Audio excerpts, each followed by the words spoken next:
Du, du, du, du, du, du, du, du, du, du, du, du, dum, dum, Willkommen zu Stranger Analyze Kapitel 2. Ein nicht ganz normaler Montagmorgen. Ich bin Rocking Trizzy und ich zerlege für euch die nächsten 6,5 Minuten der ersten Folge von Stranger Things so gründlich, dass selbst die Requisiteure nervös werden würden. Wir starten heute mit der Kapiteleinblendung und arbeiten uns Szene für Szene vor, bis zu einem ausgiebigen Rumgeknutsche am Ort der gut riechenden Düfte. Kurz gesagt, es wird analysiert, es wird geküsst, es riecht dabei garantiert nach allem außer nach Rosen. Holt euch etwas zu trinken und zu snacken, erledigt nebenbei die wichtigsten Dinge des Alltags und lasst uns beginnen. In roter Schrift erscheint das erste Kapitel mit dem Titel The Vanishing of Will Byers. Für einen Deutschen ohne Englischkenntnisse mag das vermutlich zunächst weniger nach einem Verschwinden klingen und mehr nach einem neuen Waschmittel. Vanish Oxy von Will Byers. Vertrau Pink, vergiss Will. Als hätte der Demogorgon Will erst großzügig eingesprüht und anschließend einmal ordentlich durchgeschleudert. Woo! Tatsächlich erinnert diese Titeleinblendung jedoch stark an den Anfang eines Romans. Und genau so sind auch die Folgen von Stranger Things strukturiert, klar gegliedert in Kapitel. Wir starten mit einer digitalen Zoomfahrt durch die Schrift und landen bei einer Kinderzeichnung. Ein Baum, ein Haus, eine Sonne, Mama, Papa, Tochter. Eine perfekte Familie. Eine Zeichnung, die so ähnlich auch in meiner Kindergartenzeichenmappe hätte liegen können. Wobei den Papa hätte ich wohl selbst eher mit meiner Schwester ersetzt. Und in meiner Mappe befanden sich dann doch eher Märchenfiguren und Pokémon. Diese Zeichnung ist jedoch von besonderer Bedeutung für den Mann, den wir gleich kennenlernen. Zunächst fährt aber die Kamera von der Zeichnung über einen Tisch, der von gelebtem Chaos zeugt. Wir sehen eine Thermoskanne, Pokerchips, eine Pillendose, einen Aschenbecher, einen Salz- und Pfefferstreuer von Spice of Life Gourmet Garden, eine Plätzchendose sowie mehrere Bierdosen der Marken Hems und Schlitz. Und mal ehrlich, wer in den USA nennt seine Biermarke bitte Schlitz? Das kann doch eigentlich nur ein Deutscher sein. Und tatsächlich ist das Bier nach Josef Schlitz benannt. Die Entstehungsgeschichte ist so kurios, dass sie hier eine kurze historische Abschweifung absolut rechtfertigt.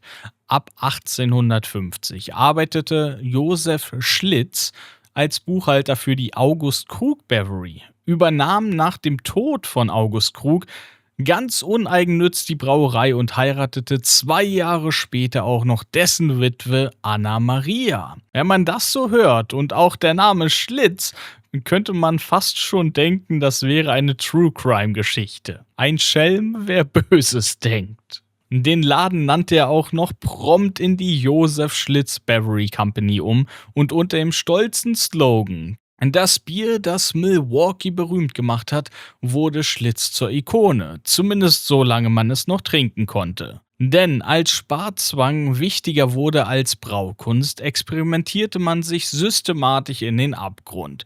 Schlechtere Zutaten, kürzere Reifung, ruinierter Geschmack.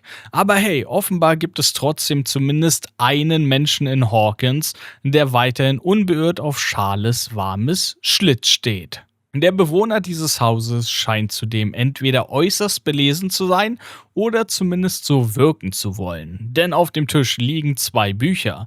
Eines davon wurde offenbar von der Sonne persönlich signiert, so gnadenlos überbelichtet, dass seine Identität für immer ein Rätsel bleiben wird. Beim zweiten handelt es sich um die Novelle Der alte Mann und das Meer von Ernest Hemingway aus dem Jahre 1952 und gab es damals gerade für nur 1,25 $ zu kaufen. Das Buch erzählt die Geschichte des alten kubanischen Fischers Santiago, der 84 Tage lang vom Pech verfolgt wurde, bis er endlich einen Riesenfisch, einen Marlin, fängt. Er kämpft ewig, gewinnt heroisch und verliert dann alles wieder an Haie. Am Ende kommt er nur noch mit dem Skelett am Ufer an. Es gilt als Parabel über den menschlichen Kampf, Würde, Ausdauer und das Überwinden von Herausforderungen, selbst dann, wenn man scheinbar verliert. Jedoch drängte mir die Frage auf, diente diese Geschichte hier vielleicht auch als Metapher für die Vergangenheit des Mannes, der in diesem Trailer lebt? Das werden wir wahrscheinlich nie erfahren. Genauso, wieso man bitte ein angebissenes Schinkensandwich auf einem Teller liegen lässt. Und wir wissen doch alle, wenn man nicht auf ist, gibt es schlechtes Wetter. Die Kamera schwenkt weiter zum Fernseher. Es wird verkündet, dass es 6:30 Uhr am frühen Morgen ist.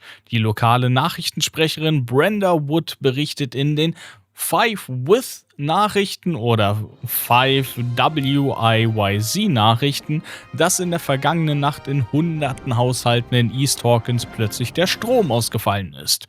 Brenda Wood ist dabei keine fiktive Serienfigur, sondern eine echte, mittlerweile ehemalige Nachrichtensprecherin des realen Senders 11 Alive in Atlanta. Was für ein schöner Name. 11 Alive, also 11 lebt. Kurze Frage an euch. Wofür glaubt ihr, steht eigentlich die Abkürzung WIYZ?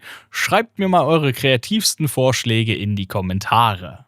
Der Schwenk setzt sich fort durch die rustikale Einrichtung des Trailers. Holzverkleidung, integrierter Kamin, herumliegende Kleidung, bis hin zu einem Mann, der seinen Rausch offenbar länger auskurieren musste, als ihm lieb ist. Die Rede ist von James Jim Hopper Jr., dem Polizeichef des Hawkins Police Departments.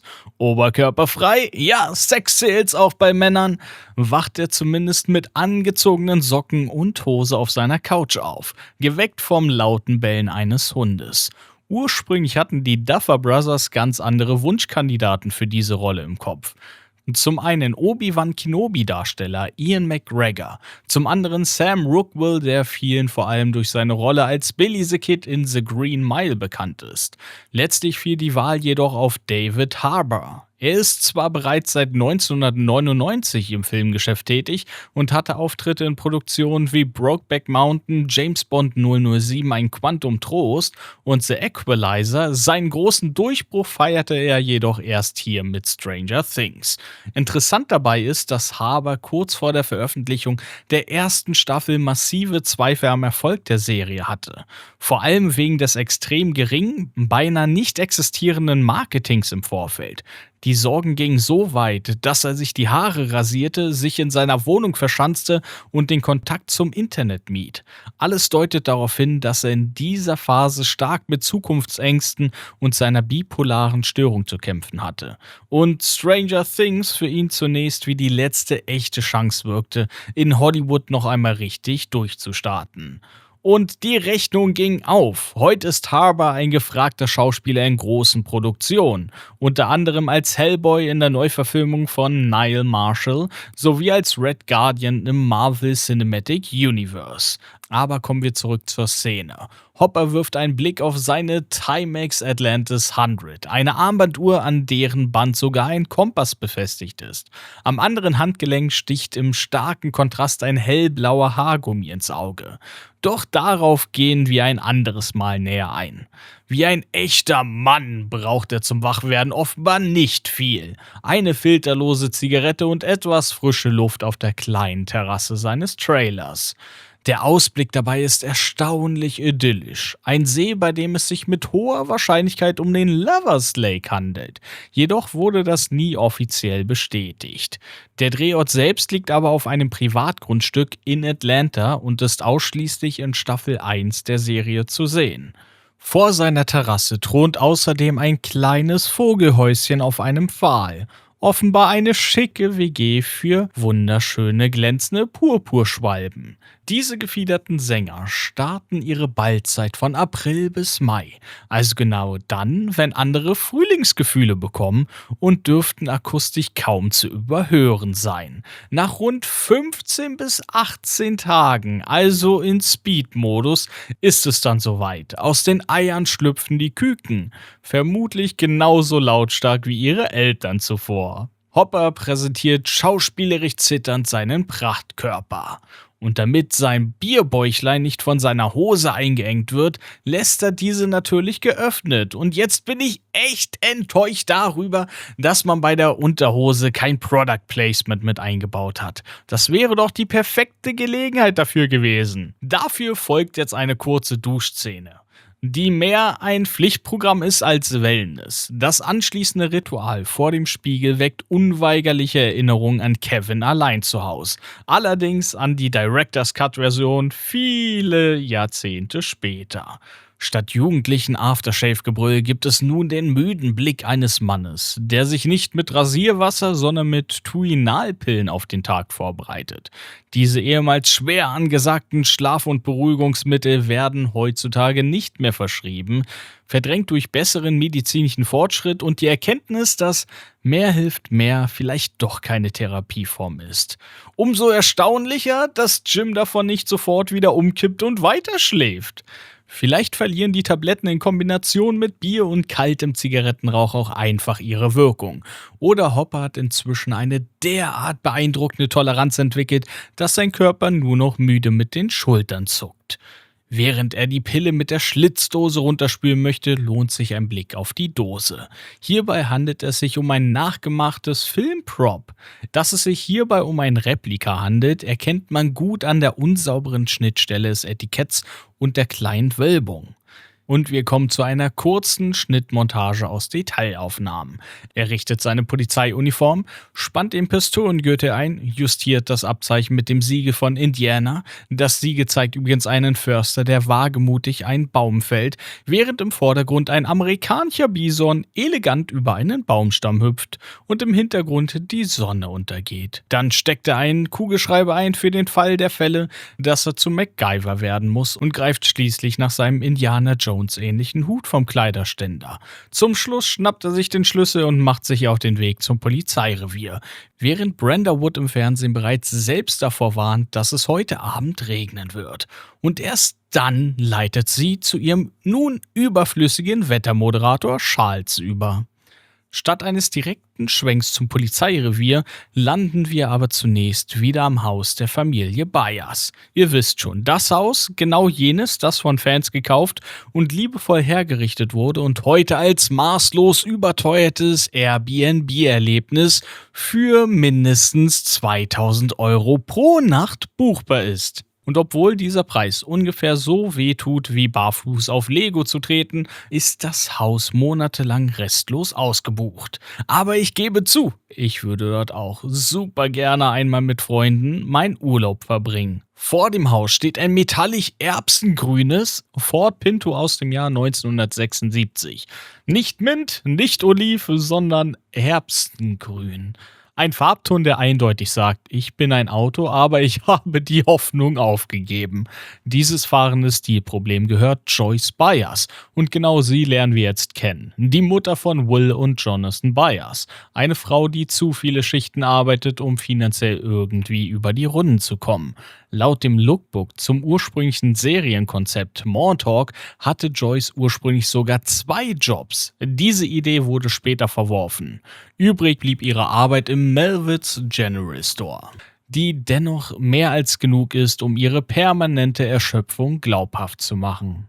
Währenddessen steht Jonathan Byers in der Küche und rührt sich seine Frühstückseier mit etwas imaginärer Milch zusammen. Imaginär deshalb, weil die Milchverpackung zwar sehr überzeugend 100% Pure Farm Fresh Milk verkündet, in Wahrheit aber ein leeres Filmprop ist. Sie existiert einzig und allein, damit wir als Zuschauende emotional glauben, hier frühstückt gleich eine ganz normale Familie. Jonathan ist jener Typ Teenager, den Hollywood gern als unauffällig attraktiv beschreibt. Übersetzt heißt das, er ist dünn, hat Haare im Gesicht und sieht permanent so aus, als hätte er gerade ein Indie-Album aufgenommen. Er selbst glaubt nicht, dass er gut aussieht, was ihn zusammen mit seinem braunen Oversize-Shirt zum emotionalen Kartoffelsack der Serie macht. Auffällig ist außerdem seine sehr eng anliegende Jeans, die an einer denkbar ungünstigen Stelle eine deutliche Wölbung aufweist. Aber hey, es ist früh am Morgen. Da kämpfen manche Jugendliche eben noch mit den Wundern der Natur. Gespielt wird Jonathan übrigens von Charlie Ross Heaton. Vor Stranger Things war er unter anderem als Schlagzeuger der Punkrock-Band Comaneci aktiv. Und wenn du mal richtig authentische Einblicke aus seinem früheren wilden Leben sehen willst, dann schau mal in die öffentliche Galerie der Band auf Facebook vorbei. Aber Vorwarnung, die Band ist nichts für schwache Nerven. Dort verliebte er sich in die 14 Jahre ältere Sängerin Akiko Matsura, der er einen Sohn namens Archie bekam. Diese Beziehung zerbrach jedoch offenbar während der Dreharbeiten zur Serie. Seitdem führt Heaton eine Beziehung mit Natalia Dyer, die in der Serie Nancy Wheeler spielt. Sein erstes Schauspielengagement hatte Heaton übrigens in einem Werbespot für die Schweizerische Unfallversicherungsanstalt SUVA. Auch ein sehr interessanter Fakt, finde ich. Während Jonathan nun also mit der Körperhaltung eines Menschen dasteht, der sich vorsorglich für seine eigene Existenz entschuldigt, hören wir aus dem Off seine Mutter. Joyce Byers, dauerhaft kurz vor dem Nervenzusammenbruch, wird gespielt von der Filmlegende Winona Ryder. Ikone der 80er und 90er Jahre, Muse von Tim Burton und Hauptdarstellerin in Klassikern wie Beetlejuice und Edward mit den Scherenhänden. Die Duffer Brothers waren von ihr sofort überzeugt. Sie war sogar die erste gecastete Person der gesamten Serie. Dabei hatten sie in ihrem ursprünglichen Skript für Montauk Naomi Watts oder Marisa Tomei für die Rolle in Betracht gezogen. Und jetzt mein persönlicher Lieblings-Fun-Fact zum Casting. Das Gespräch mit Winona Ryder dauerte 4 Stunden und sie haben kein einziges Mal über ihre Rolle gesprochen. Stattdessen ging es um alles andere. Leben, Filme, Existenz, vermutlich auch um Autoschlüssel. Denn genau diese sucht Joyce jetzt, überfordert in ihrer eigenen Wohnung.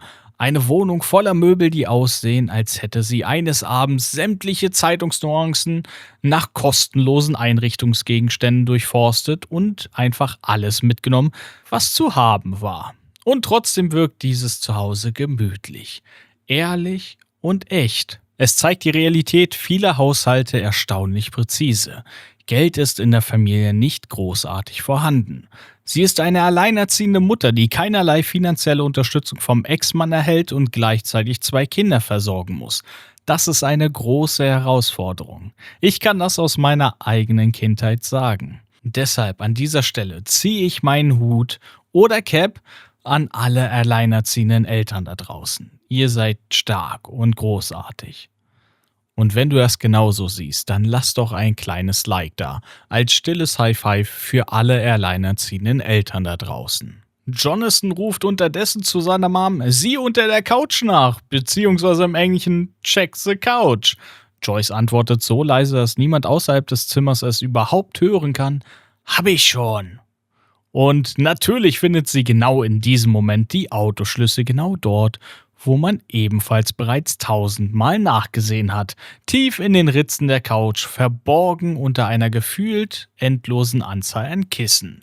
Joyce streicht Jonathan kurz über die Schulter und ein interessantes Detail, laut Drehbuch war hier ursprünglich ein Kuss auf die Wange vorgesehen.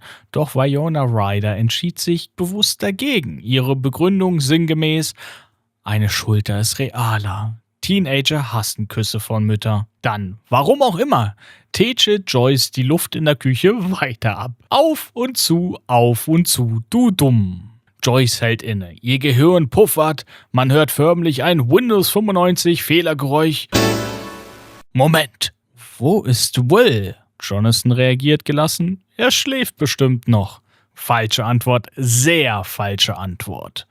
Joyce explodiert innerlich, stürmt den Flur entlang und wird dabei von einem düsteren Schneeeulengemälde des Künstlers Richard Hinninger beobachtet. Sie klatscht in die Hände wie ein aggressiver Weckruf und reißt Wills Zimmertür auf. Leer. Und doch erzählt dieses Kinderzimmer alles über Will, obwohl er nicht da ist. Eine auffallend patriotische Tapete, eigene Fantasy-Zeichnung, eine Boombox, Spielzeug, Comics, ein Bowlingpin, ein Aquarium ohne Wasser, eine kleine Naturwissenschaftstrophäe sowie eine Flintstones Metall-Lunchbox und ein McDonalds-Glas aus dem Jahr 1975 mit Police Officer Big Mac, das als Behälter für Pinsel dient. Und ich habe mir folgende Fragen gestellt. Warum hat niemand zuvor bemerkt, dass er nicht in seinem Zimmer ist? Schließlich war seine Zimmertür auch mehr als 10 Zentimeter geöffnet. Joyce' Schlafzimmer ist schließlich auch direkt gegenüber. Sie hätte einfach nur am Vorabend kurz reinschauen können. Und warum war niemand verwundert darüber, dass das Telefon auf dem Boden lag? Irgendjemand muss ja aufgelegt haben. Oder ist rein hypothetisch der Demogorgon am Vorabend vielleicht nochmal zurückgekehrt, um alle Spuren zu verwischen und den Telefonhörer ordnungsgemäß aufzulegen?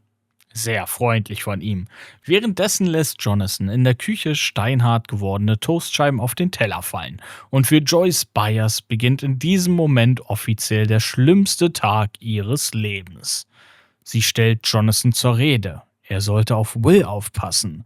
Jonathan hat eine plausible Erklärung und jetzt wird es besonders spannend. Im ursprünglichen Montauk-Drehbuch sagt Jonathan, er sei in der Dunkelkammer gewesen, um Fotos zu entwickeln. In der finalen Version der Serie wurde dieser Satz jedoch geändert. Nun erfahren wir, er war arbeiten. Er ist für Eric eingesprungen. Nachtschicht. Aber wo? Die Serie beantwortet diese Frage nie. Aber im Montauk Lookbook steht es. Jonathan arbeitete als Aushilfe in einem Kino. Höchstwahrscheinlich genau jenes Kino, das wir später in der Serie noch zu sehen bekommen. Also eine Information, die man entweder als Belohnung für exzessive Recherche erhält oder indem man diese Analyse hört. Joyce befindet sich inzwischen im akuten Panikmodus. Sie greift zum Wandtelefon und ruft bei den Wheelers an, die während des gemeinsamen Frühstücks vom fucking Phone gestört werden. Und ja, genau so steht es im Drehbuch. Die Duffer Brothers scheinen dieses Wort in Kombination mit Karen fucking Wheeler besonders zu lieben. Es folgt eine Parallelmontage mit schnellen Schnitten während des Telefonats. Karen greift sichtbar überfordert zum Hörer, mit der kleinen Holly Wheeler auf den Armen. Holly wird in den ersten 4 Staffeln von den Zwillingen Aniston und Tinsley Price gespielt. Der Grund dafür ist rein praktisch. Um lange Drehzeiten zu ermöglichen, besetzt man Kleinkindrollen, häufig mit eineiigen Zwillingen. Das bekannteste Beispiel dafür sind die Full-House-Darstellerinnen Mary-Kate und Ashley Olsen. Dazu mal ein kurzer rechtlicher Exkurs. In den USA gelten keine einheitlichen Kinderarbeitsgesetze, sondern bundesstaatlich unterschiedliche Regelungen. In Georgia und Indiana, wo die Serie produziert wurde, dürfen Kinder im Alter von 2 bis 6 Jahren bis zu 6 Stunden am Set sein, davon maximal 3 Stunden aktiv arbeiten. Ältere Kinder wie Mike, Lucas, Dustin, Will im Alter zwischen 9 und 16 Jahren dürfen bis zu 10 Stunden am Set verbringen.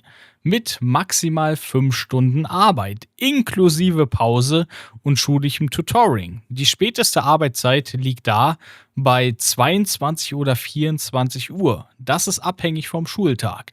In Deutschland sind die Regelungen jedoch deutlich strenger. Kinder zwischen 3 bis 6 Jahren dürfen maximal 2 Stunden täglich, Kinder zwischen 6 bis 14 Jahren maximal 3 Stunden täglich am Set arbeiten, inklusive Drehzeit. Unter diesen Voraussetzungen wäre Stranger Things in dieser Form hierzulande überhaupt nicht realisierbar. Aber kommen wir zurück zur eigentlichen Szene. Joyce fragt Karen verzweifelt, ob sie Will im Hintergrund hört oder ob er vielleicht bei ihnen übernachtet hat. Währenddessen passiert am Frühstückstisch der Wheelers etwas fast ebenso Beunruhigendes. Mike Wheeler gießt Maissirup von Mrs. Butterworth über sein Rührei. Ein Sirup, der eigentlich für Pancakes gedacht ist, und kippt anschließend auch noch eine ordentliche Portion auf die Eier seiner Schwester Nancy. Nancy reagiert selbstverständlich angewidert. Ich hab es für euch getestet und kann bestätigen, Nancy hatte recht. Manche Grenzen existieren aus gutem Grund. Wenn wir aber schon bei kulinarischen Absurditäten sind, eine ehrliche Empfehlung. Chicken Waffles. Waffeln mit paniertem Hühnchen und Ahornsirup. Ein Snack, den sicherlich auch Eleven feiern würde. In dieser Szene gibt es übrigens 2 kleine Kontinuitätsfehler. Zunächst nimmt der Hausherr Ted Wheeler direkt 2 Schlücke aus seiner Tasse Kaffee, obwohl er sie schon wieder abgesetzt hat. Und im nächsten Augenblick regt sich Nancy plötzlich nicht mehr so euphorisch über den Sirup auf ihrem Rührei auf, während im nächsten Umschnitt ihre Aufregung wieder voll im Gange ist. Aber das fällt beim Schauen nicht großartig ins Gewicht, denn viel entscheidender ist, wie Joyce sich fühlt. Joyce bedankt sich bei Karen, hofft verzweifelt, dass Will einfach schon früher zur Schule gefahren ist und legt auf. Stille. Und in dieser Stille stehen sie da. Joyce und Jonathan. Und man spürt die Angst, die gerade erst beginnt, real zu werden. Wir springen oder besser gesagt, wir fahren in die nächste Szene.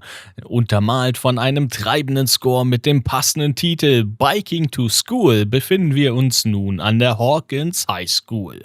Mike Wheeler, Lucas Sinclair und Dustin Henderson radeln mit ihren Bikes an Dutzenden Schülerstatisten vorbei, den kleinen Hügel hinauf zur angrenzenden Hawkins Middle School. Und falls ihr dachtet, dass oben beim Wasserturm mit dem Tigermotiv tatsächlich gedreht wurde und sich dort wirklich die Hawkins Middle School befindet, muss ich euch leider enttäuschen. Wir wurden eiskalt angelogen. In Wirklichkeit steht dort zwar eine Schule, nämlich die Stockbridge Elementary School, also eine Grundschule. Sämtliche Außen- und Innenaufnahmen, sowohl für die Hawkins High School als auch für die Middle School, wurden jedoch auf demselben Gelände gedreht, der ehemaligen Stockbridge High School, die Mitte der 90er Jahre auf einen neuen Campus umzog. Anschließend übernahm die Patrick Henry High School das bestehende Schulgelände für einige Jahre. Das Schulgelände bestand aus 2 miteinander verbundenen Gebäuden, perfekt um je nach Kamerawinkel einfach zu behaupten, das hier ist die High School, Kameraschwenk, und das hier ist die Middle School. Namensgeber der Schule war Patrick Henry, ein einflussreicher Politiker, Rechtsanwalt und Gründervater der USA.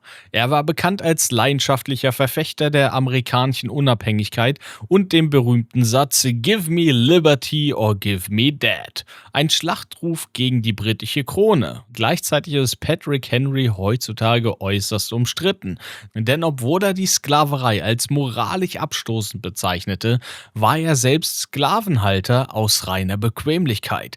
Seine Arbeiter hätten sich diese Freiheit vermutlich ebenfalls gewünscht. Und zuletzt war die Patrick Henry High School übrigens keine reguläre High School mehr, sondern eine alternative Schule, die individualisierte Programme zu akademischen und sozialer Förderung anbot. Im Jahr 2015 wurde sie schließlich geschlossen und das Schulprogramm wurde auf eine andere Schule verlagert. Aber nicht durch unerklärliche Ereignisse. Leider. Danach stand das Gebäude leer und wurde zum zentralen Filmset für alle 5 Staffeln von Stranger Things. Zusätzlich diente die Sporthalle und die Außenfassade als die McKinney High School in der Miniserie Candy Tod in Texas sowie der Sportplatz als Drehort für den Film Brightburn. Und in der 2. Staffel des Vampire Diaries Spin-Offs Legacies taucht das Gebäude erneut auf, diesmal als Mystic Falls High School. Damit haben wir an der Hawkins High und Middle School nicht nur Kinder, die sich mit real gewordenen Dungeons & Dragons Albträumen herumschlagen müssen, sondern auch eine Frau, die aus Notwehr exzessiv tötet, ein Kind, das statt zu Superman lieber zu einem Superschurken wird und weitere mystische Kreaturen. Doch jetzt kommt der Endgegner. Nach den Dreharbeiten zu Staffel 5 wurde das Gebäude nicht nur im Upside Down zerstört, sondern ab September 2024 auch ganz real Schritt für Schritt vollständig abgerissen. Rest in Peace, Hawkins High. Aber auf dem Gelände entsteht derzeit eine hochmoderne Highschool, die sich auf Mathematik, Informatik, Naturwissenschaften und Technik spezialisieren wird. Die Eröffnung ist für 2027 geplant. Also im Grunde die perfekte Schule für Mr. Clark und vielleicht auch für Dustin, falls er irgendwann den Weg ins Lehramt einschlagen sollte. Statt auf dem kleinen Hügel befinden wir uns nun am Seitenflügel des angrenzenden Schulgebäudes mit freiem Blick auf den Sportplatz. Die kleinen Häuschen im Hintergrund, vermutlich Umkleidekabinen oder Abstellräume, geben uns einen klaren Hinweis darauf, wo genau wir uns auf dem tatsächlichen Schulgelände befinden. Die Jungs stellen ihre Fahrräder ab. Ein kleines Wunder, dass hier nicht geklaut wurde, aber vermutlich traut sich in einer Kleinstadt wie Hawkins ohnehin niemand an fremde Fahrräder heran.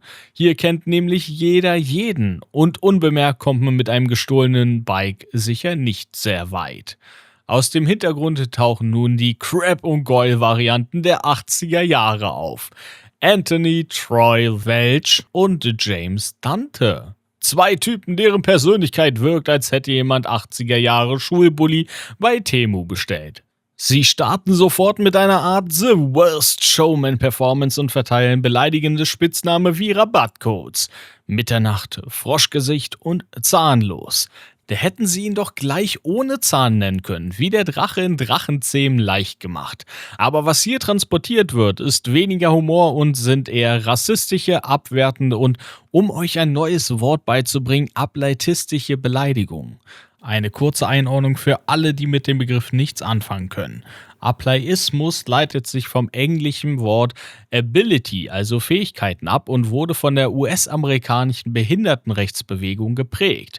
Es beschreibt die Diskriminierung, Abwertung oder Benachteiligung von Menschen aufgrund tatsächlicher oder zugeschriebener körperlicher, psychischer oder kognitiver Beeinträchtigung. Interessant ist auch hier ein Blick auf die Entwicklung der Szene. Im ursprünglichen Montauk-Konzeptdrehbuch war diese Begegnung ganz anders geplant und wurde jedoch im Zuge der Charakteranpassung komplett umgeschrieben. So erfahren wir in der früheren Fassung unter anderem, dass Mike Wheeler einen Crush auf eine Mitschülerin namens Jennifer Hayes hatte. Lucas rät ihm, sie bitte nicht anzustarren, sondern stattdessen, Zitat, mit seiner eigenen Reflexion zu beeindrucken. Dieser gesamte Handlungsstrang wurde glücklicherweise gestrichen und ganz ehrlich, hättet ihr wirklich geglaubt, dass eine Dreiecks-Love-Story zwischen Mike, Jennifer und Eleven realistisch in diese Story gepasst hätte? Aber ganz verschwunden ist Jennifer Hayes allerdings nicht. Sie taucht tatsächlich in Folge 5 der ersten Staffel einmal kurz auf.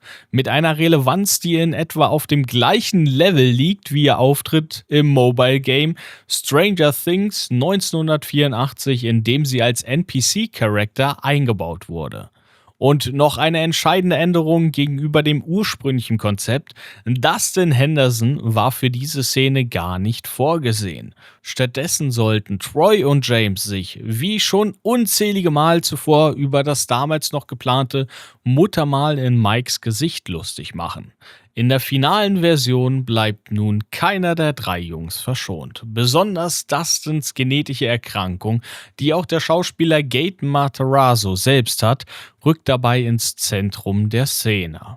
Es handelt sich um kreidokraniale Dysplasie, eine seltene genetische Störung der Knochen- und Zahnentwicklung. Typische Merkmale sind fehlende oder unterentwickelte Schlüsselbeine, verzögertes Schädelwachstum und massive Zahnprobleme, darunter verspätete Zahnwechsel und eine ungewöhnlich hohe Anzahl bleibender Zähne, oft zwischen 30 bis 60 Stück.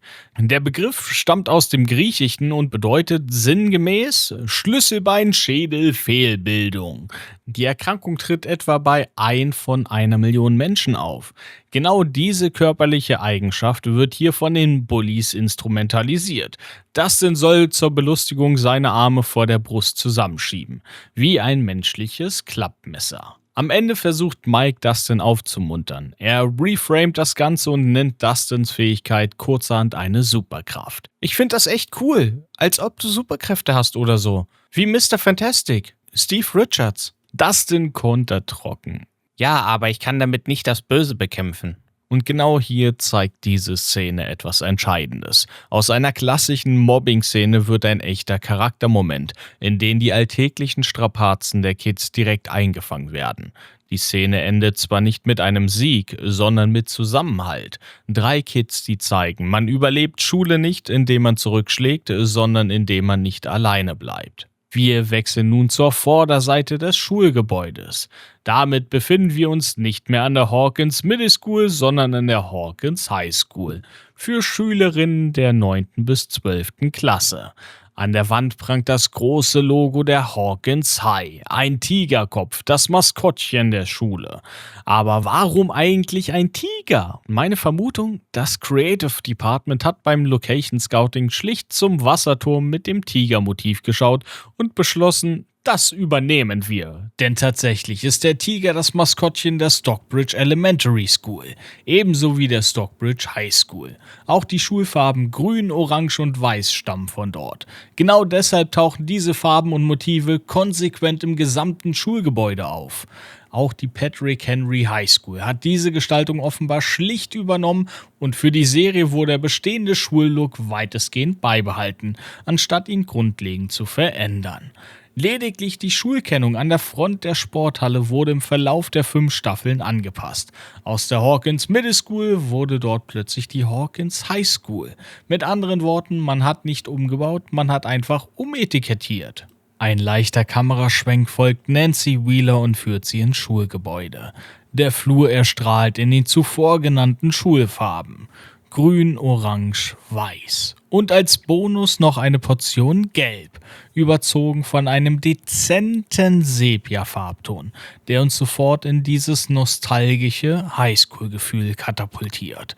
Nancy schreitet voran und ihr Outfit spricht Bände. Weiße Strumpfhose, damit bloß nichts zu sehen ist, ein Rock, der aussieht wie ein langes Geschirrhandtuch, darüber ein völlig zugeknöpftes pastellblaues Hemd, umhüllt von einem rosafarbenen Strickcardigan und als wäre das noch nicht genug, eine graue Fleecejacke obendrauf. Alles an diesem Look schreit nach äußerlicher Anpassung, nach einem konservativen Mauerblümchen, das gute Noten will und möglichst wenig auffallen möchte. Und dann wusch!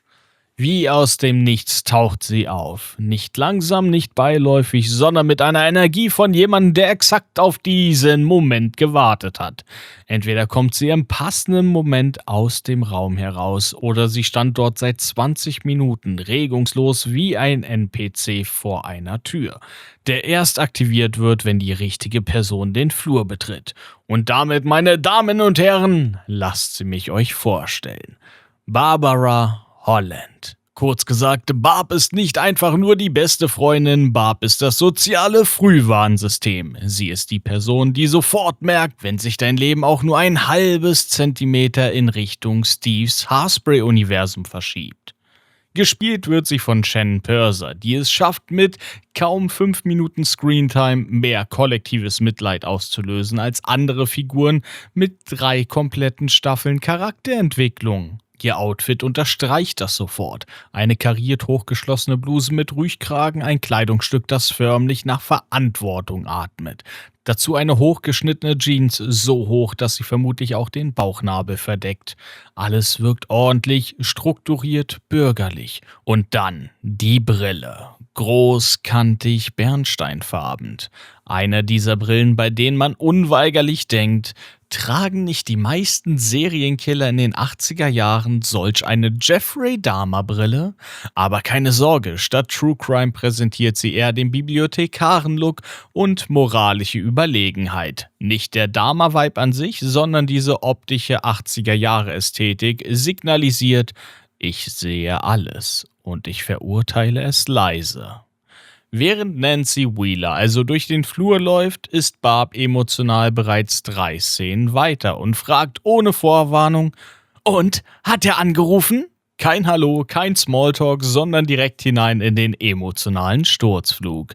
Nancy versucht daraufhin, das Gespräch möglichst leise zu führen, was filmisch natürlich bedeutet, dass es maximal auffällig ist. Und jeder, der selbst einmal eine Schule von innen gesehen hat, der weiß: Klatsch und Tratsch verbreitet sich dort schneller als ein Lauffeuer. Zudem lohnt es sich einmal wieder, einen Blick in den Hintergrund zu werfen. Dort steht ein Statist, dessen Shirt förmlich lautlos schreit: Ich bin eine Hellfire Club Proto-Version.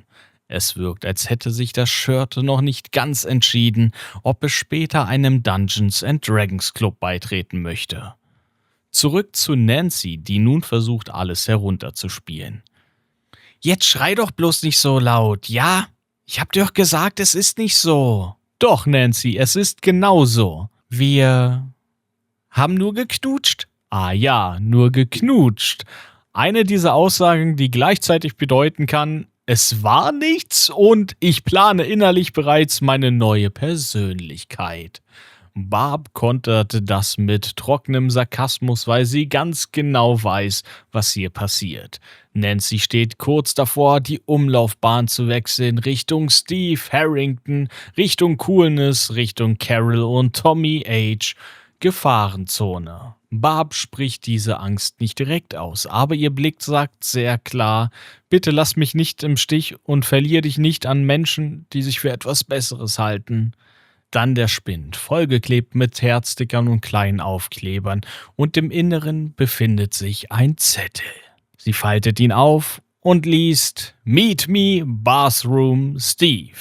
Die 80er-Jahre-Version einer WhatsApp, kurz, direkt und maximal unangenehm. Nancy liest erst Freude, dann Panik, dann dieses langsame Begreifen, dass Barb jede einzelne Silbe mitbekommen hat. Nancy schaut hoch und dann sagt Barb diesen einen Satz. Was hast du nochmal gesagt? Kein Drama, kein Geschrei, nur Barb mit diesem ruhigen, wissenden Lächeln, das sagt, ich hab's doch gewusst und eigentlich habe ich da ein recht ungutes Gefühl bei. Und nachdem zuvor nur vom Knutschen die Rede war, geht es nun am romantischsten Ort jeder Schule genau damit weiter. Auf der Mädchentoilette. Ein Ort, an dem normalerweise nur Geschäfte erledigt werden, Hände gewaschen werden oder bewusst nicht gewaschen werden, Spiegelchecks stattfinden, essentielle Zweifel aufkommen oder eben im betäubenden Grundgeruch des Raumes geknutscht wird. Und noch bevor man nur an das Wort Hygiene denken kann, wird Nancy von Steve Harrington an die Wand gedrückt. Nicht grob, nicht kalt, sondern mit dieser selbstverständlichen Mischung aus Charme, Dreistigkeit und jugendlicher Überzeugung, der Nancy schlicht nicht widerstehen kann. Und das, obwohl Steves beeindruckende Haarpracht hier noch ganz ohne Haarspray auskommt. Oder vielleicht gerade deswegen? Die beiden machen rum, nicht schüchtern, nicht vorsichtig, sondern so intensiv, dass man kurz vergisst, dass sich hier eigentlich auch Waschbecken befinden müssten. Apropos Waschbecken, der Spiegel hängt auf der falschen Seite. Nicht über dem Becken, dort wo Spiegel normalerweise Sinn ergeben würden, sondern an genau jener Wand, an der sich gerade geküsst wird. Und nein, das ist kein richtiger Fehler, sondern eine bewusste cineastische Entscheidung. Die Botschaft ist klar, wir brauchen Spiegelung für Emotionen, nicht für Lipgloss. Realistisch eher nicht, aber filmisch absolut. Irgendein Setbauer hat sich hier sehr bewusst entschieden, Hygiene ist zweitrangig, Gefühle brauchen Platz. Dann die Klingel. Die Schulklingel ist hier kein Geräusch, sie ist eine Intervention, ein Realitätsbruch. Nancy schaltet sofort zurück in den Leistungsmodus. Fluchtplan, Verantwortung übernehmen. Steve hingegen bleibt im Modus noch 1 Minute, was übersetzt heißt, ich habe keinen Grund, irgendwo anders zu sein. Der folgende Dialog ist klassischer Highschool-Stoff. Nancy muss gehen, Steve versteht das, Steve küsst trotzdem weiter. Und dann wird plötzlich über Chemie gesprochen. Nicht über die zwischen den beiden, die offensichtlich vorhanden ist, sondern über Kaminskis Chemietest. Willkommen zurück im Alltag. Und obwohl Steve 2 Jahrgänge über Nancy ist, kennt er sogar ihren Notendurchschnitt. Eine 1,2. Nicht aus akademischem Interesse, sondern weil Nancys Intelligenz Teil ihres Reizes ist. Und Nancy weiß das. Sie widerspricht ihm nicht, sie stellt witzelnd klar, du bist in Chemie durchgefallen. Steve argumentiert, ich hatte eine 4-. Gesagt mit dem Selbstbewusstsein eines Mannes, der fest davon überzeugt ist, dass jede Note oberhalb von durchgefallen natürlich, verhandelbar ist. Und an dieser Stelle lohnt sich ein kurzer Blick auf das amerikanische Benotungssystem. Denn bei Steve gab es einen kleinen Übersetzungs- oder Berechnungsfehler. Viele wissen, dass in den USA Buchstaben vergeben werden. Ein A entspricht einer 1 und F steht für mindestens eine 5, also durchgefallen. Weniger bekannt ist jedoch, dass der Notendurchschnitt über einen sogenannten GPA, Grade Point Average, berechnet wird. Dieser basiert auf einer 4.0-Skala. Nancy liegt mit ihrer Leistung bei einer 3,9 GPA. Das entspricht der akademischen Elite.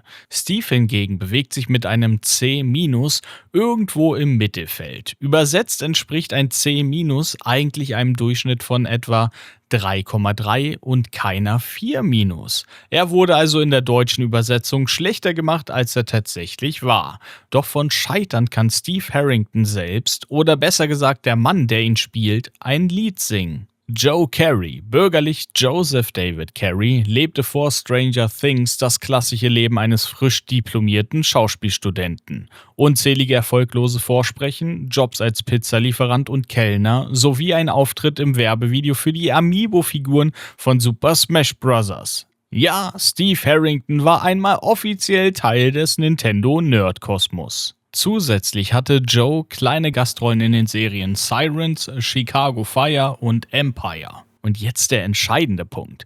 Er hatte ursprünglich für die Rolle von Jonathan Byers vorgesprochen. Ja, Jonathan mit Kamera und Dauerexistenzkrise. Man kann dem Casting-Team wirklich nur genug danken, dass sie hier rechtzeitig eingegriffen haben. Aber zurück zur Szene. Steve plant weiter, wie ein Ninja durchs Fenster. Nancy nennt das völlig zu Recht verrückt. Doch Steve setzt noch einen drauf. Er präsentiert eine Idee, die ganz sicher nicht bedeutet, dass sie nur lernen wollen. Auf einem ruhigen, ungestörten Parkplatz im Auto lernen. Wer das glaubt, hat definitiv noch nie einen Teenie-Film gesehen. Und hier passiert das Entscheidende. Nancy lächelt. Nicht dieses Ich bin überzeugt lächeln, sondern dieses ganz spezielle Du bist ein Idiot, Steve Harrington, aber ich liebe diese Vorstellung. Und am Ende sagt sie zu. Natürlich nicht bedingungslos. Es gibt klare Regeln, Treffpunkt, Uhrzeit und der wichtigste Zusatz zum Studieren. Während Nancy das sagt, funkelt ein kleines Detail an ihrem Hals. Ihre Kette. Der Ballettschuhanhänger wirkt zart, nostalgisch, fast schon kindlich. Und unweigerlich stellt sich die Frage, hat Nancy selbst einmal Ballettunterricht genommen? Steve hingegen fühlt sich bestätigt. Nicht, weil er sie überredet hatte, sondern weil er gewartet hat. Und wir als Zuschauende wissen, das hier ist nicht einfach nur eine Kloszene, das ist der Moment, in dem Nancy beginnt, sich von Barb wegzubewegen. Richtung Steve, Richtung Coolness, Richtung jener kommenden Poolparty, die das Leben vieler verändern wird. Und damit endet dieses Kapitel für heute. Ich bedanke mich fürs Zuhören und Zuschauen dieser neuen Folge. Ich hoffe, ihr hattet einige Aha-Momente und Stellen, die euch zum Schmunzeln gebracht haben. Falls euch dieses Format gefällt und ihr meine Arbeit etwas unterstützen möchtet, dann lasst doch gern ein Like und ein Kommentar da. Und abonniert diesen Kanal kostenlos. Das würde mir auf jeden Fall sehr helfen. Und damit wünsche ich euch eine strange Zeit. Bis zum nächsten Kapitel von Stranger Analyze. Sondern mit Tuinalpillen auf den Tag vorbereitet. Er richtet seine Polizeiuniform ein, spannt den Pistolengürtel, Er richtet seine Polizeiuniform, spannt den Pistolengürtel ein, justiert das Abzeichen mit dem Siegel von Atlanta, nicht Atlanta, sondern Indiana, zum emotionalen Kartoffelsack der Serie macht. Oh. Sorry. Emotionaler Kartoffelsack. Oh. Im ursprünglichen Montauk-Script. Im ursprünglichen Montauk. Aber das Montauk-Lookbook. Kommen wir zurück zur C. Nach den Dreharbeiten zu Staffel 5 wurde das Schulgebäude nicht nur im Es handelt sich um kleidokraniale Düstler und katapultiert uns direkt in dieses nostalgische Highschool-Gefühl. Nicht grob, nicht kalt, sondern mit dieser selbstverständlichen Mischung auf sowie ein Auftritt in einem Super Smash Bros. Erster schauspielerischer Erfolg in einem Super Smash Bros. Amiibo-Werbevideo.